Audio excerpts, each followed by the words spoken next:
My brother and I were laying in bed in the back bedroom. We was chatting and that like we normally did. And we turned the light out and settled down to go to sleep. And we could hear this shuffling noise near the bedroom door. At the bottom of my bed stood a chest of drawers. And the chest of drawers started shuffling and it moved towards the door. And me and my brother Johnny were both sat up and we was really frightened. And Mum came in and put the light on and she said, "What's all this noise about?" And we said, Mum, the chest of drawers is moving." And she see it again, she see it shuffling towards the doorway and she pushed it back.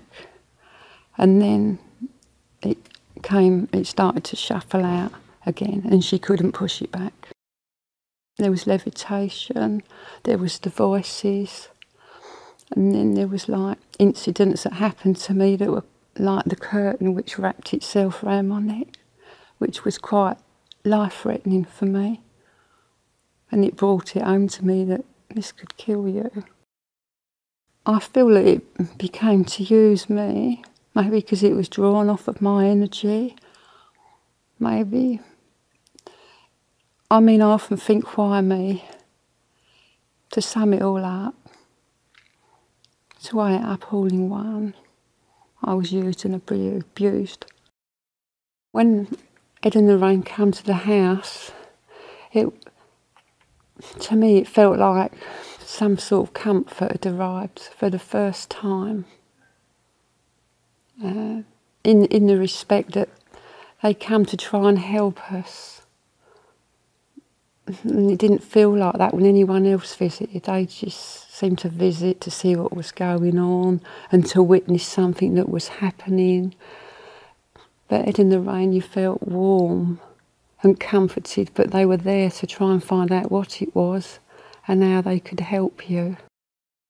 I know people say, and I don't care what they say, it wasn't them, it was me. I know what happened and I know it was real. How would they like it if this happened to them and they would be being called a fake or whatever? I don't care what they think. I know what happened and I know it was real. All the people that I've met are involved with this, the directors, producers, the writers, everyone involved.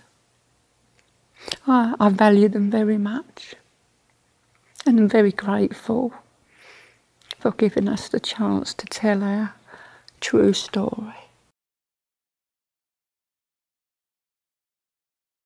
This racket started to occur in the back bedroom and some disturbance.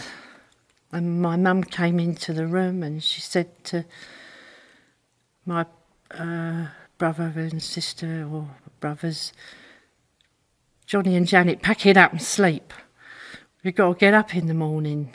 You stop this nonsense right now."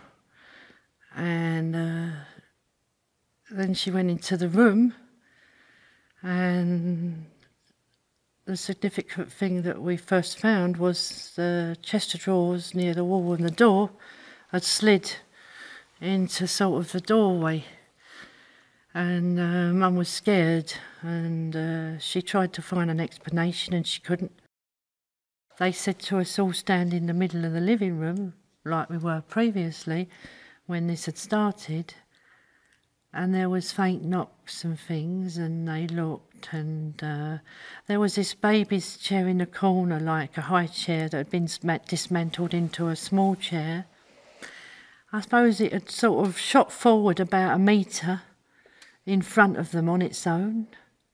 And she sort of went like that, the policewoman, and she sort of looked in disbelief and was looking to see maybe something was attached to it and one of us might be playing a joke on her of some description, maybe. That's the sort of look she gave. And then she looked at all of us, children and my mum, and looked at us all, and the policeman said, "Oh, well, look over the place." And he looked, and he said, "Well, this doesn't look like a criminal matter.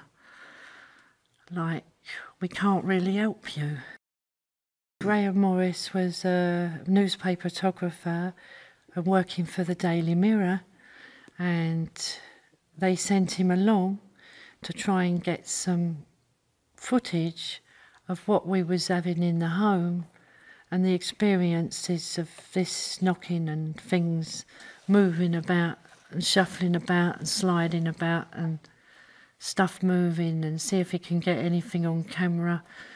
And as he was taking pictures, something lobbed up and hit him on the head, quite at a force, and it was a piece of a Lego brick of a children's toy. It took him back for a few minutes.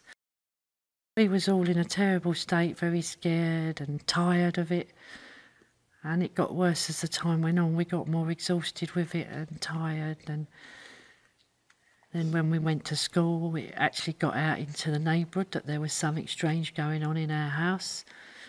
And then it became known as the strange happenings in Enfield. We was talking to Lorraine in turn, the family and us children and my mum. She was feeling the atmosphere of the house. I didn't know what she was or what she was doing, but she was sensing and looking round, and she said to Ed, "Oh, gee, I'm going over here a minute. Hey, I'll come and stand here ahead. Can you sense anything here, any coldness or anything?" She said, "I'm feeling rather cold in this bit."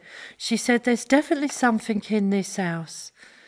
And that's the way she talked. And she say to us, "Don't worry," she said, "You're okay." She said, "I'm just seen these things before," she said, "and I can pick up if there's a spirit here, or try to find out why the spirit's here." The story has to be told, really, and it's never been told in a film like this before, so we're happy to be able to have moved on from it, but remember everything what happened as best we can to tell the true story.